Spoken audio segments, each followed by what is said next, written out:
Hi, I'm Dan Cortopassi. Today I'm reviewing an N-scale SD70M locomotive from Kato. My example is decorated for Union Pacific. This is one of Kato's Kobo Shops custom units with LokSound DCC and Sound pre-installed. The MSRP for this model is $315. I got mine for $249.99 from a popular online retailer. We'll start the model at 100 possible points. The locomotive comes in a plastic jewel case. Inside, bubble wrap and foam protect the model. The engine ships with a flexible plastic bottom piece on the fuel tank to keep it snug in the box.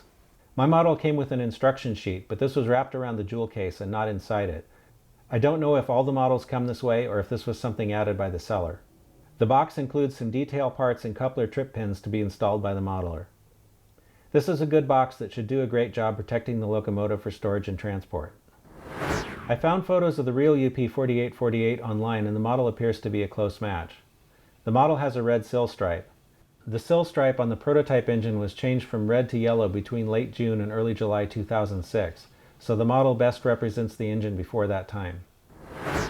Yellow is a difficult color to get to cover well, so I'm happy to see that the paint on this model is fairly thin and opaque.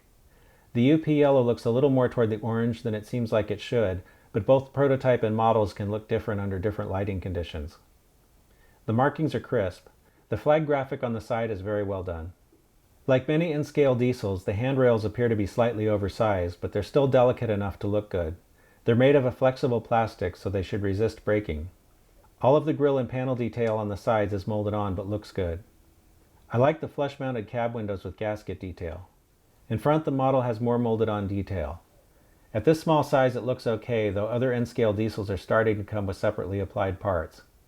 The plow is a separate part, and it has hoses cleverly molded into the casting. These would look better painted black or dark gray. On top, the model has molded on fan detail. The paint treatment on the dynamic brake fan makes it look almost like a photo etched part.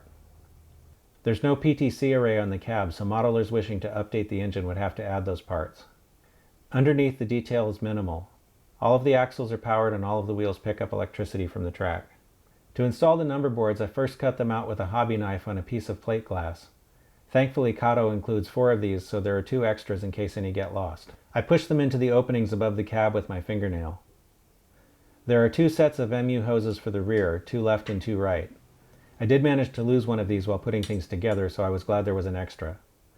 There are pins in the back and they press fit into the rear pilot. Kato also includes extra front handrails.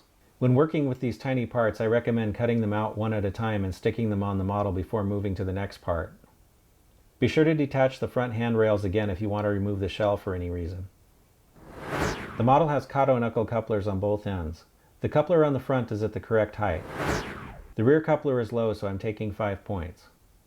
All of the wheels are engaged according to the NMRA standards gauge. There's no body wobble. The engine weighs 3.7 ounces. I measured a peak drawbar pull of ½ ounce on my force gauge, which is about the same as many other N-scale diesels. The front lights, number boards, and ditch lights are all lit from the same LED, so there is no independent control. The lights turn on with the F0 key and are directional by default. F1 rings the bell. F2 operates the horn.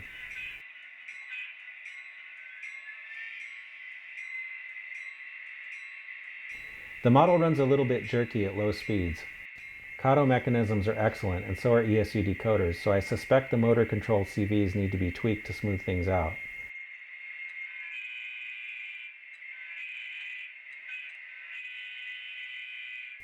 I tried the LokSound Auto-Tune feature and it helped a little, but this one needs some additional tinkering.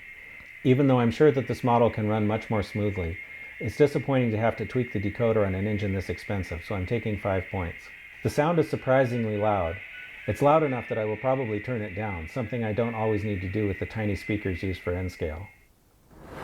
Let's take a look at what we've got. The model had 1 low coupler and it runs a little jerkily with the default decoder settings, so I took 10 points in the standards and operation category. That leaves us with a total of 90 out of 100 possible points, which would be an A- on a report card. This is a nice engine, so I'm giving it a green signal. I really think the running qualities of this engine can be improved with a little tweaking, so if you'd like the convenience of having sound pre-installed in an N-scale diesel, I think you'll like this one.